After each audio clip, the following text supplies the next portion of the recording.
There's so many directions that video games could go that they haven't gone yet. You could be traveling through the innards of a smartphone.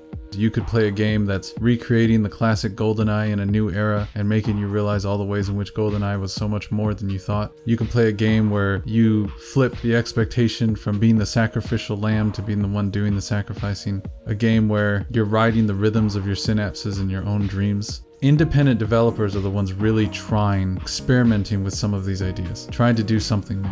With that in mind, I thought I would give some of the upcoming big independent releases a shot by playing their demos during Steam Next Fest. One of the big benefits of E3 being officially dead is now some of our attention can be less drawn toward the grand spectacle of E3 and more toward these smaller scale mini festivals. Jeff Keighley's Summer Games Fest, Steam Next Fest, or the Guerrilla Collective stream. There's all these little bite-sized shows now that are displaying these creations being made by these independent developers, and they're putting all of their heart into it. Steam Next Fest is just one doorway into that universe of creativity that's out there. They have a lineup of hundreds of demos that you get to play of upcoming games. I found all the ones that I thought looked the most interesting for me based on my personal taste. I tried as many as I could. I think I tried like over 50 demos and I played them all from start to finish. This video is just a taste of some of the best demos in my opinion that I played. This doesn't mean that any of these demos are perfect or that I think that these games will end up being perfect.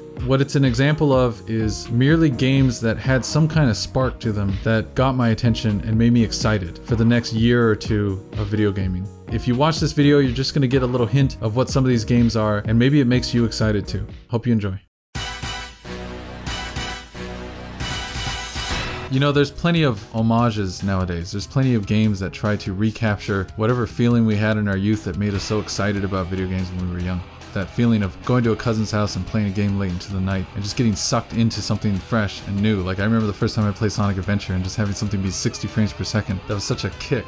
N64 was that kind of a thing. It was like the first time I think I really played a first-person shooter. It's not like I had access to a great gaming PC back in the 90s when I was growing up. We didn't really have that kind of money.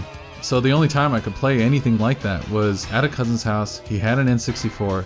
I played GoldenEye with him and his brothers, and it was just an absolute blast. Agent 64 is like taking that idea of like, okay, there's this game GoldenEye that was really fun and new at the time. And of course, it's seemingly ancient, you know, over 20 years old. But how do we take some of what was so good about that and actually modernize it and make it feel good and bring some of the feel of modern shooters into the mechanics of this older game? Agent 64 actually pulls it off surprisingly well. In fact, the fact that it's on this list at all is a complete shock to me because it seems like, oh, it's merely a copy of something, but it actually is taking what was so successful about GoldenEye and finding the parts of it that are actually improvements on even modern games. In Agent 64, it gives you the objectives outright at the front, and you're just exploring the level at your own pace and familiarizing yourself with this space to the point that you start to understand how to accomplish that objective. And it really feels like you're discovering a space as you're going through. It's one of the benefits of the simplicity of the level design. Like it's sort of like everything is so flat and old looking that then the parts that matter the most are the parts that get to stand out. You really start to like understand these spaces. I kept dying while playing this demo. Like I died again and again for stupid reasons. It forced me to keep retrying, and in the process of retrying, I sort of realized like I was memorizing the placement of enemies. Agent 64 gives you that little taste of just wanting to master a level and just feel good about something. It's not like GoldenEye in the stiffness. It doesn't have any of the limitations that the hardware of the N64 had, of that controller stick being really quite awkward to use. You get to use mouse and keyboard, and so all the aiming is there, but they included the old school auto aim, so you really get to focus on what matters. It's like you get to shoot at the enemies when you need to shoot at them, but you're really just thinking like, how do I best get past these enemies? And then if you don't want to aim, you don't have to. It does include the manual aim that the original GoldenEye had, which I didn't realize was such a clever thing because, you know, nowadays when we aim in like a Call of Duty style, it will literally zoom in on the top of the gun and actually limit your perception of the world. When you do the manual aim, it actually lets you see everything while maintaining your peripheral view. I had no idea that that was something I really wanted. What ends up so surprising to me about it, you know, aside from all the ways in which it's just appealing to the kind of nostalgia and there's just something satisfying about familiarity. What's so satisfying about Agent 64 is it gives me the feeling of playing a Hitman game without actually needing to commit myself to a Hitman game. And Hitman is complicated, right? There's layers and layers of objectives and pieces to think about and objects in the world. and you're just sort of stacking up all those layers and you have so much to keep in your mind. Agent 64 gives you that same satisfaction of invading a private institution or space and it feeling like a living space where people are just sort of wandering and minding their own business. You get to sneak through and shoot them in the head and then make your way past and blow up things and shoot people in bathroom stalls. It has all that satisfaction of like you not being in a place you're supposed to be. It's much better than I thought it would be. Melatonin was actually one of the first games that I saw on the Steam Next Fest that grabbed my attention and made me want to try out all of these different demos.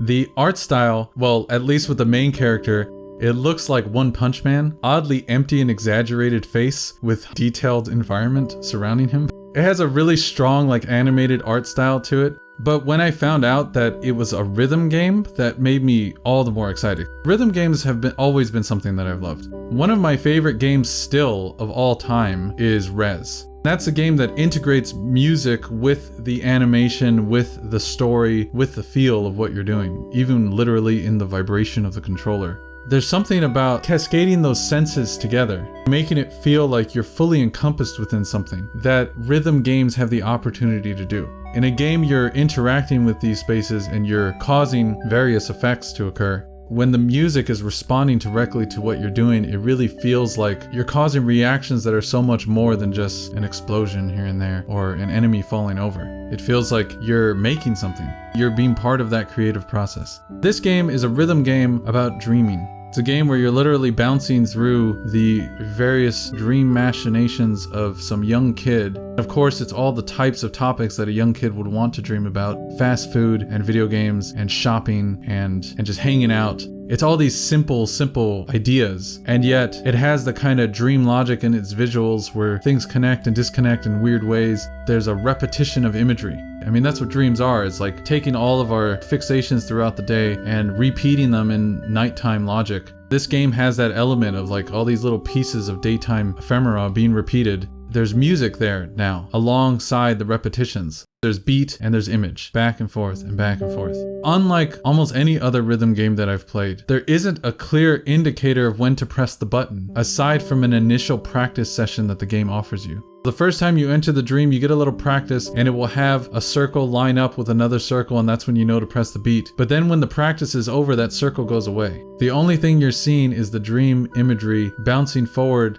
You have to feel the beat to know exactly when to hit it. They're not predictably lining up in the same spot that you would expect. There's some challenges where there's almost literally no visual cue. The shopping one, it's just a series of objects being planted on the side of the cashier register. You just, by judging around the time of the beat that they were planted, that's when you know on the next go around that that's the beat that you need to press to have the credit card slide past, and then that's the thing being purchased. It's such a great way to train the user to not just fall back on old habits of rhythm games where the visual cues are just instructions telling you what to do. You're actually feeling the music, understanding the rhythm of the music and the shifts in tempo, and that becomes the way that you engage with the rhythm that you're playing. That puts this game on the list just because of that little clever twist on a rhythm game. It really kind of feels like you're part of a band, or you're just part of the music, like you're just the triangle player just needing to tap every once in a while. There is a hard mode that you unlock for beating each level, and this hard mode actually ups the tempo and adds a little bit more variety. I love that there is a definite high ceiling to the challenge here. It feels like the kind of rhythm game where as I get further and further into it, I'm really gonna have to push myself as a music listener. They're not making it too easy for me. They really expect you to learn how to follow along with rhythms and with music. I'm hoping that some of the dreams get more personal. The only thing that seems to be lacking is I'm not noticing an overarching story. It seems like a series of disconnected dreams that just so happen to be the kinds of things that a kid would dream about. But I'm not getting any kind of story about this character that I'm playing. Of course, because you're playing this same character, I would assume it seems like there must be something there, right? If you're going to be following this one person through all his dreams, I'm sure at some point I'll understand him a little bit better. But even if not, it's a fun game and it's a challenge. That's plenty right there.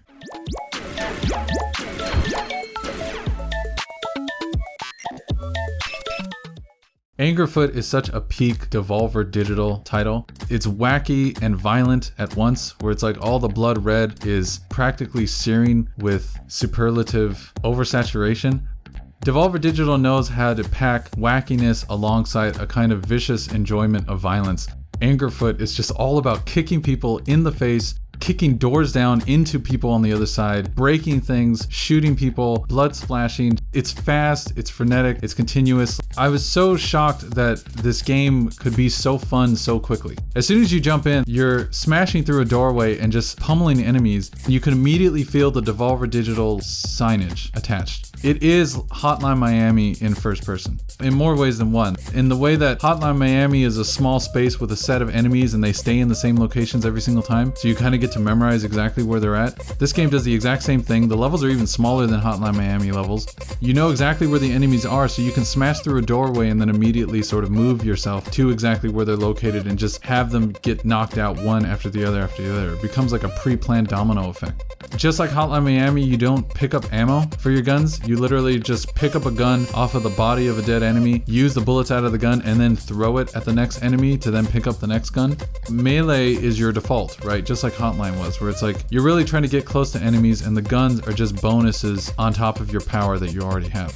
The big melee go-to is your foot. You're just kicking people again and again. It's called Angerfoot for a reason. And the kind of kick that it is such a direct homage to Duke Nukem, the same kick that Duke Nukem had. This game knows what it's trying to appeal to. It's trying to remind you of a type of first-person shooter, the fast, frenetic boomer shooter.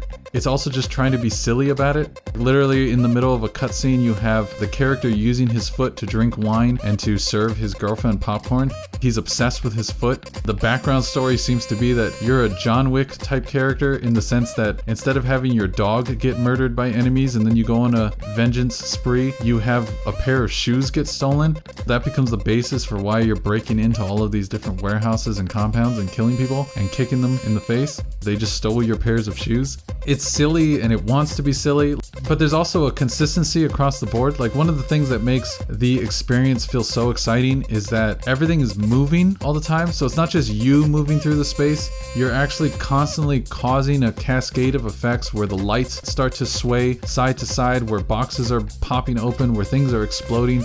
Everything is as over the top as possible. It's the essence of cartoony violence. It doesn't make you feel uncomfortable in its violence. It makes you feel like, oh, this is just a prime example of cause and effect, and I get to be the cause every step of the way.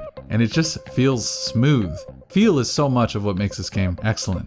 Now, if there is some negative feedback, like just from playing the demo at least a little bit, the level layout is fairly linear.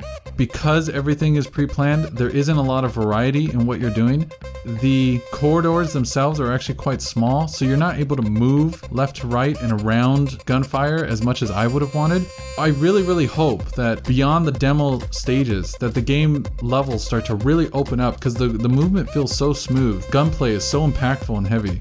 It would be really nice if there was more play within that, more opportunity to experiment with things. Hopefully some more variety between each run so that it doesn't feel completely like I just memorized my way through. Instead, like, I could actually, like, I don't know, be surprised by things and just get to rely on the mechanics in order to make my way further through the level. But Angerfoot is a game about feel. It feels great.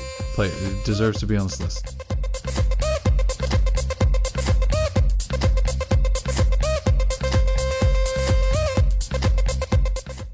The Cub is another one of these nostalgia throwback games. It's trying to capture the 90s Disney platformers, Aladdin and The Lion King. They were heavily animated and cartoonish platform games where it's not about immediate twitch reaction like Mario. It's more about getting used to the rate of the animation and then using that to let you know how best to jump from platform to platform. It's a highly linear platformer in the sense that it's much more like a game like Inside, where you're just moving from one side of the screen to the other and you're just essentially moving across a film. There's a set of events that you're just trying to accomplish. It looks cartoony, but it has underneath itself this post-apocalyptic exterior. You're supposed to be this kid who was left on planet Earth. You're surviving here and it seems like animals took care of you. And then at some point, former Earthlings come back from another planet and they start chasing after you and trying to trap you. The game has this great idea where at some point you, as this little kid, you find a helmet of one of the Martians, of one of the former Earthlings who are now on Earth. And you put this helmet on and it has a radio that plays. And the radio actually has like DJs talking and music with words in it.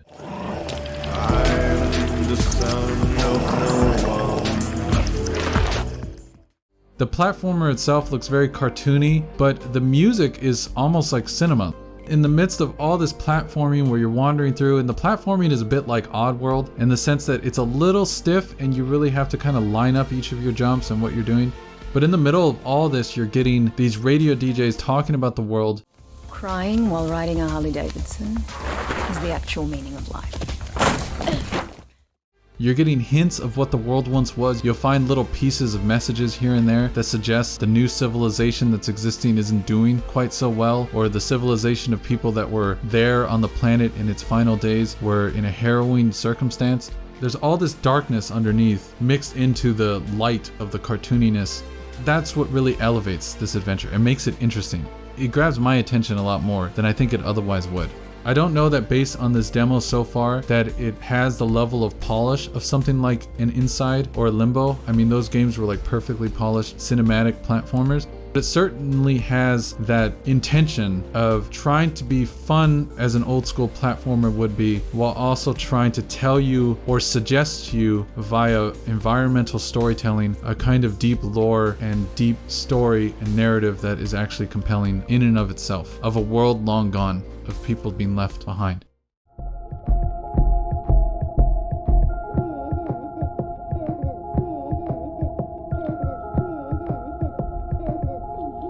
Cult of the Lamb is another Devolver Digital title.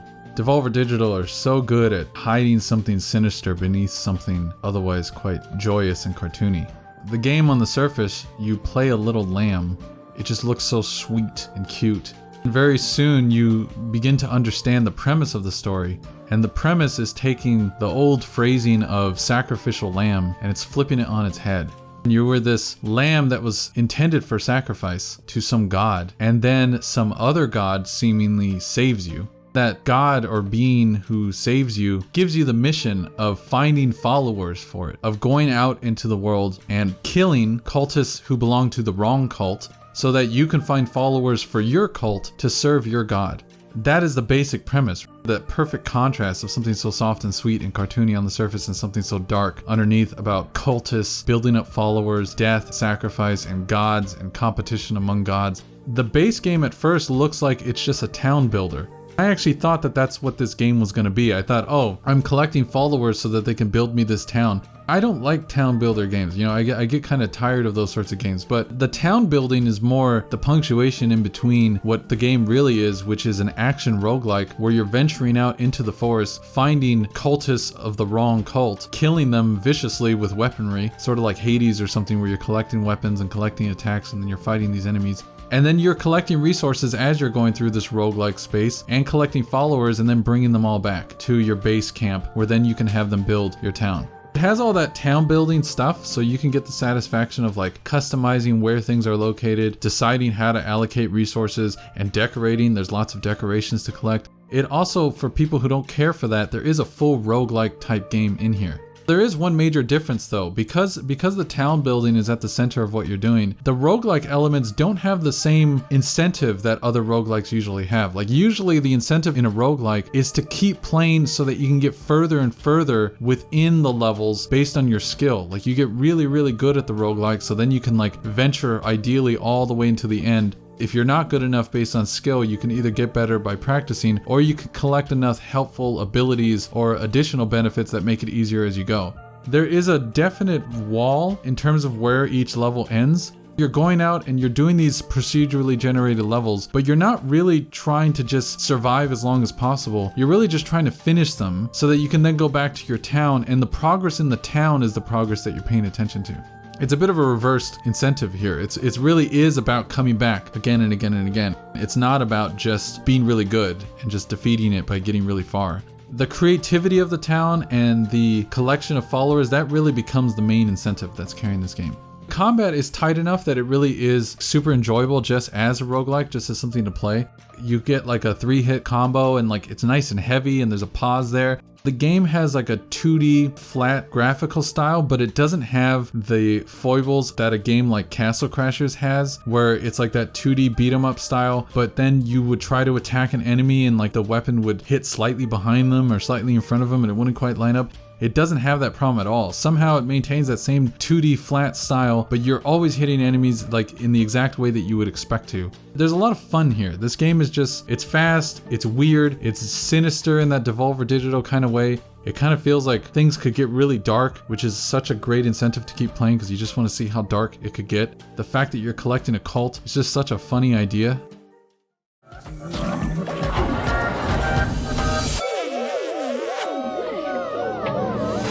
I didn't get to play the original Metroid until I think I was in my late teens, many years later. One of the things that was so striking about going back and playing Metroid and even Super Metroid, it actually very nicely continues that tone, is how much dread there was contained within that world. They put you in a position of feeling powerless and you're slowly developing your skills, and it's this kind of like curiosity mixed with dread. That was really striking, like going back to the original game, how much it had this kind of horror element mixed in to exploration. Even though it was coming from a company that at the time I had only associated with bright, colorful plumbers and pink balloon-like creatures. Suddenly I'm playing this game and it's making me think of Alien and Stanley Kubrick, all these images of something much darker, things that contain much more sinister undertones in their presentation, much more cinematic.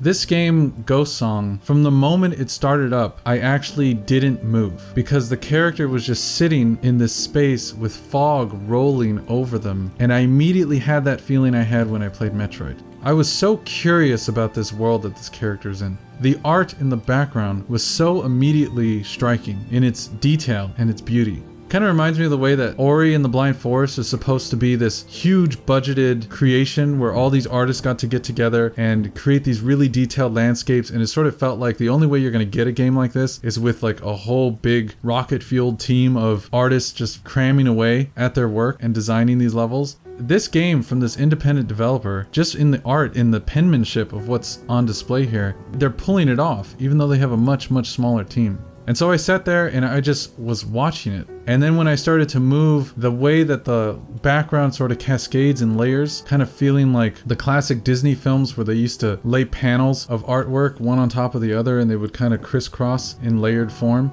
You don't fully know why you're there, you just know that you're playing this character somehow placed on this planet where they're now lost, now removed from their context, from the space in which they started. You venture down and the game toys with that atmosphere with perfect pace. It is a Metroid game. It is a game where you're collecting abilities that let you progress deeper and deeper further in. You eventually get a dash that lets you move quickly across the air so you can access platforms that you couldn't access before. In the middle of all this exploration, deeper into the ground, the game does develop in like a kind of Dark Souls way. There are like limitations to your abilities and how much risk is involved with venturing deeper and deeper.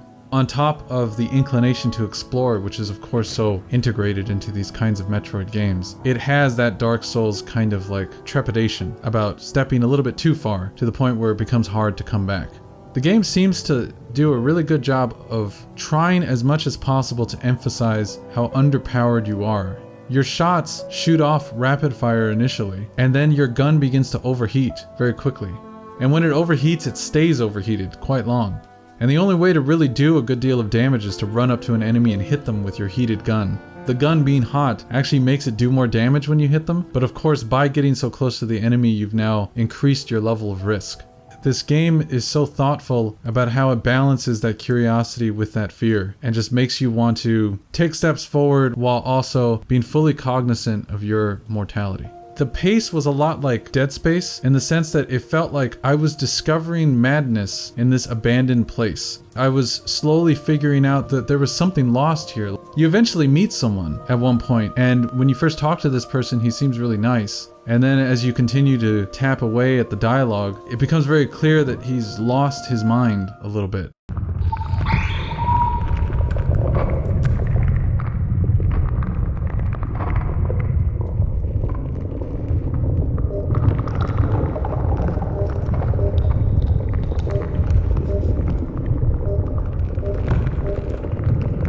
And as you go deeper into this space, you start seeing like ghostly figures walking past you. There are voices speaking to you as you go up and down elevators. There's just this perfect sense of dread milked into every pore of this game. To me, it feels like exactly the kind of Metroid experience that I would design if I had the skills to be a designer, and I don't. I definitely do not have that at all. It checks all the boxes of what I think needs to be in place for a game that's slow, that's careful, that's atmospheric, that is consistent with its tone, a game that is aiming to just make you feel small as you enter deeper and deeper within a larger map in a larger space. And that's a great feeling. I love that this game captures that, and I'm really excited to see what the full release is going to contain.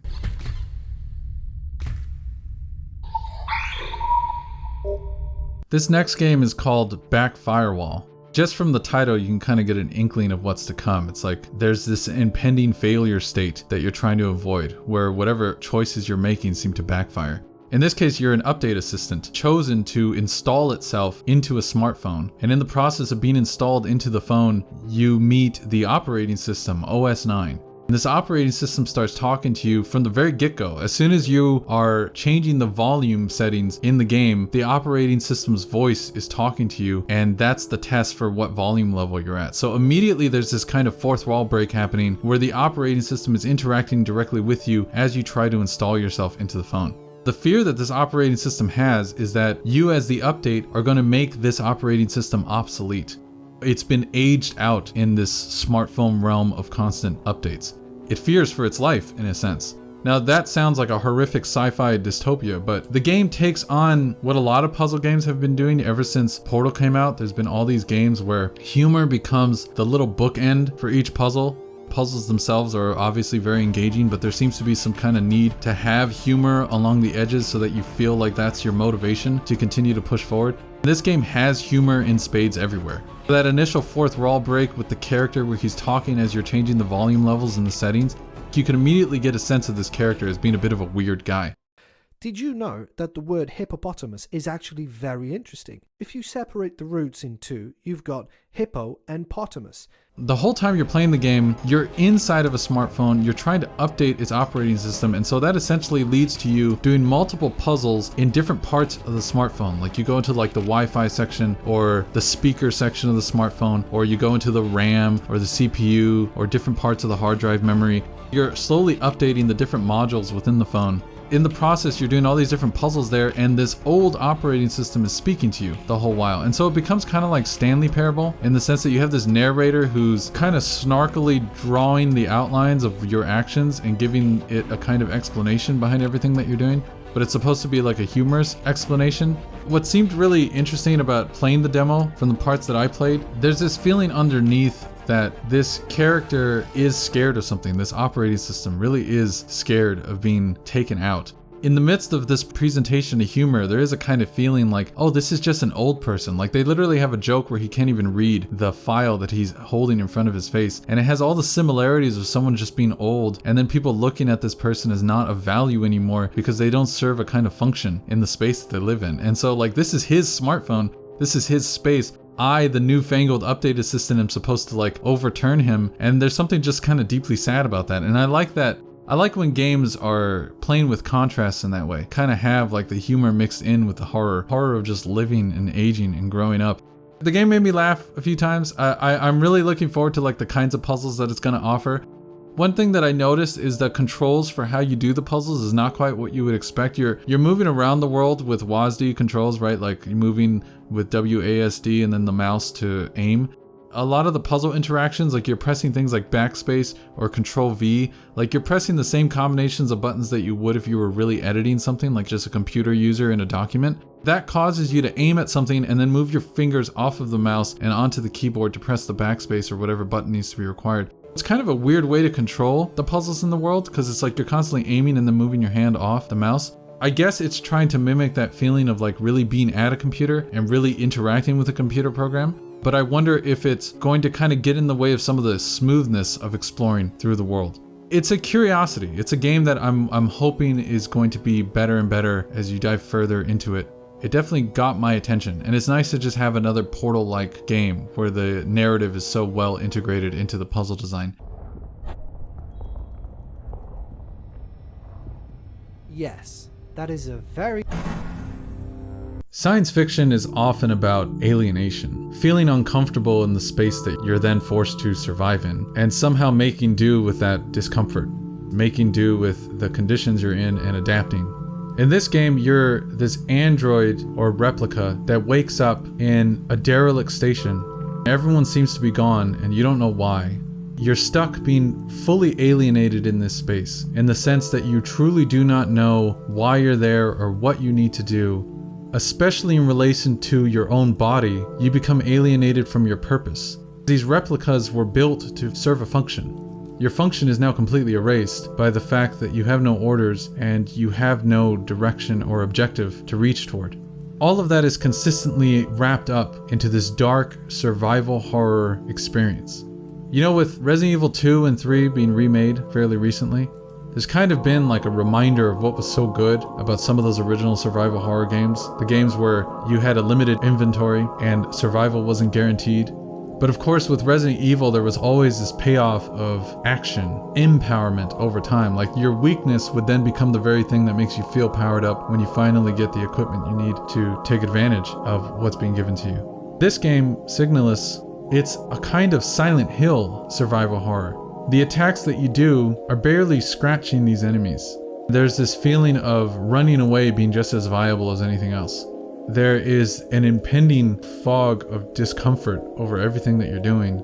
It's a horror of the uncanny, in the way that like David Lynch is a kind of uncanny, which sort of play with the in-between spaces of what you expect and what you get.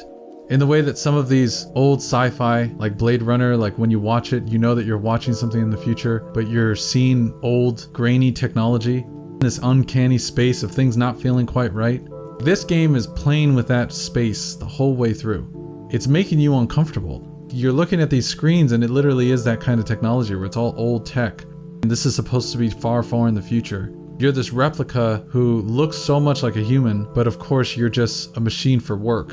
The game doesn't fully tell you what kind of work that you're doing. In terms of how it actually feels, it is a classic survival horror in that you're solving very light puzzles. You're in a limited space and you're sort of figuring out like what are the locks in this space and how do I get past those locks. Often the thing that is making you hesitate about traveling within these spaces is precisely how weak you are in comparison to the enemies that will be sitting in certain rooms. Then it becomes about avoiding those enemies and surviving. One of the things that really helps the game come together for me is how immediately apparent it was that there is a real attention to detail in this game. Like the horror that it's building, that feeling is not by accident. As soon as the main menu pops up, you're just staring at the replica that you're about to play. You're staring at her eyeball. It's looking at each of the menu options. As you move through each of the options, her eyeball just moves. As soon as I saw that, I was like, this developer knows what they're doing. They know the tiny choices that you could make to make the player feel like something's wrong, especially the kinds of choices to make player feel like, and I don't know what is wrong. I just know that I feel uncomfortable. It's just psychologically unnerving to wander through these spaces, and that is exactly why you want to keep playing these types of games. Signalis seems like a perfect breath of fresh air back to that kind of space, that uncomfortable space, which we seem to have such comfort wanting to go into. This next game I really enjoyed.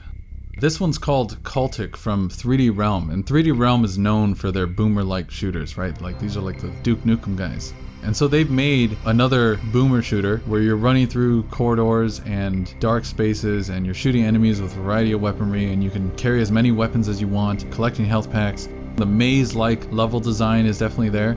They've taken that concept and they've decided to be influenced most by a particular boomer shooter which doesn't get enough attention and which hasn't been imitated enough, and that is the shooter Blood.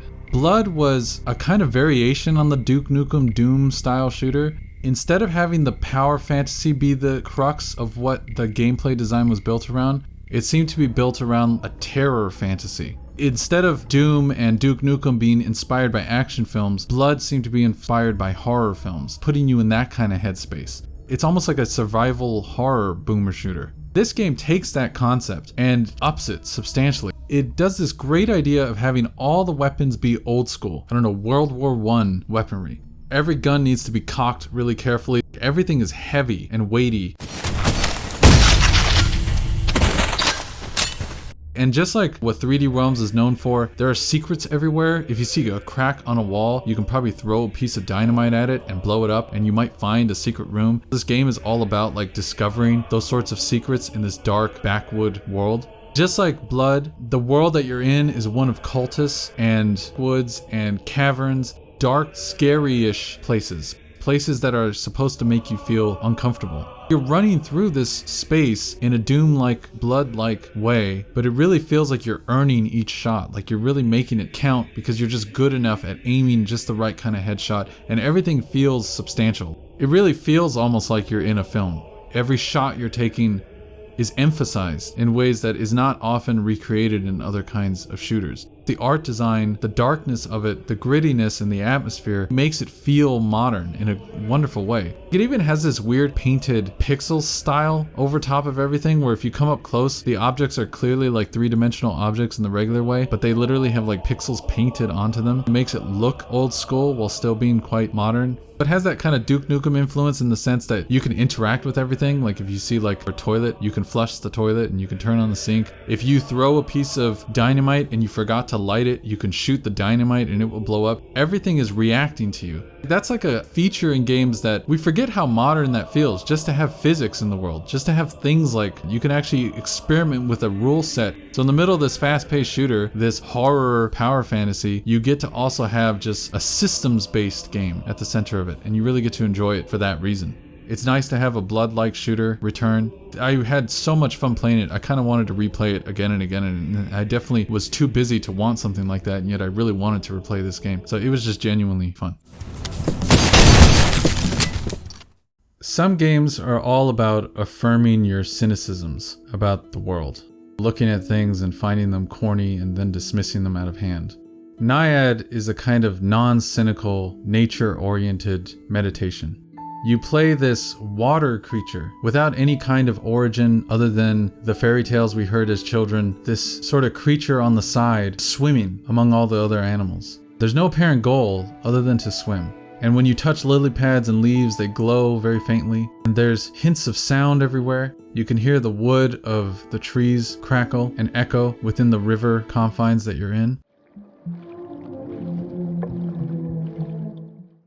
You just swim. And the game strongly is a reminder of a certain directions that games could have gone a long time ago, when games like Flow and Flower and Journey were coming out from that game company. I remember when Flow first came out. Flow is this game where you play a single-celled organism and you slowly evolve into multicellular organisms by collecting little pieces. There wasn't any kind of real end state. There wasn't this ultimate progress that you're trying to get to. I remember game journalists at the time were saying like, is this even a game? Can we call something like this a game? Questions like that now can seem so quaint. But you know, it's unfortunate that there isn't that many examples of games like Flow and Flower.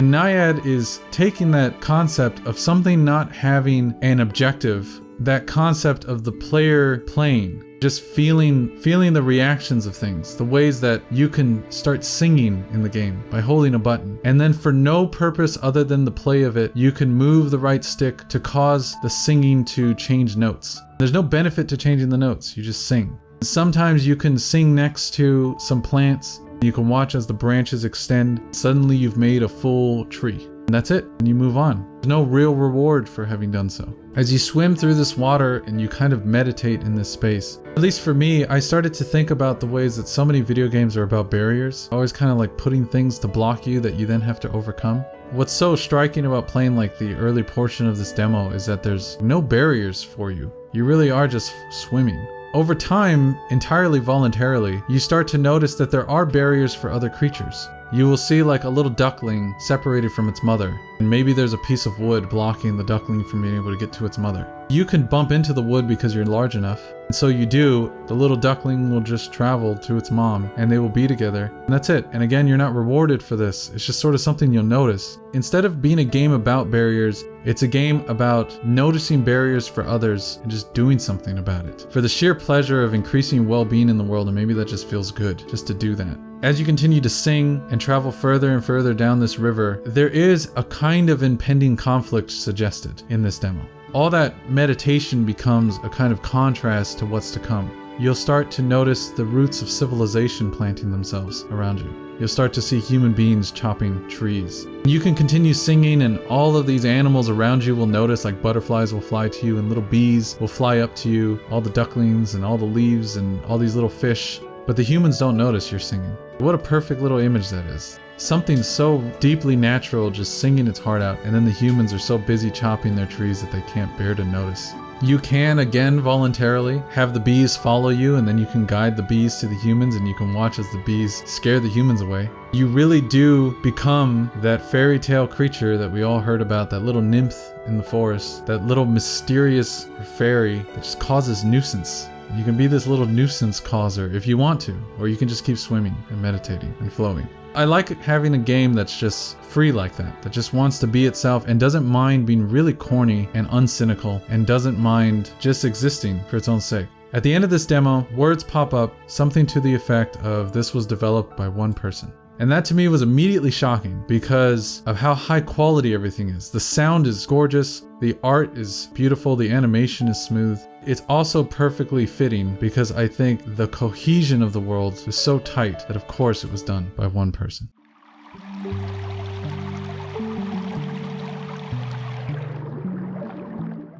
Sometimes playing a really good independent game is like talking to one of your close friends or your brother and hearing an idea that they have that is so purely personal and raw and directly tethered to who they are as an individual in the world. And you know that it's not something that would speak to everyone, but it speaks to you, and it's so nice to hear something that just talks to you, that is just trying to be with you and just expressive, not seeking fame or glory or some kind of cash cow idea. It's so good to play games that have a kind of courage behind them to just be themselves and to take some risks. You know, I got to play a lot of demos. Obviously, because I don't cover all of them, not every single one was a success in terms of the ultimate outcome that they bring. But they all, I mean this genuinely, they all felt like a passion project. Like they all felt like I'm connecting with people here. Yeah, it doesn't always land in the net perfectly. At least you have people doing something. At least we live in a time now where we get to, without even lifting our asses off of our chair, we get to just play these things and just enjoy them. Events like Steam Next Fest, like Jeff Keighley's stuff, it's so cool that we're getting this stuff now, and we have to remember, like, this wasn't like this. Like when I was growing up, I couldn't play any indie games. You know how hard it would have been to, like, it was so exciting when Super Meat Boy showed up on the Xbox Live Arcade. Look at this, like, competitor to a Mario type platformer. Where the heck did this come from, you know? Or Braid showed up and it was like, whoa, this is like speaking to some cerebral part of ourselves. It's making us think, it's challenging us. Now we're getting games like that all the time. And they're really good, and they may not be at that high and polished level all the time, but they're trying something. I hope this video brought some more games to your attention and just makes you care again about what we've had access to for so long, which is people trying to spread their art through interactive entertainment. Thanks for watching.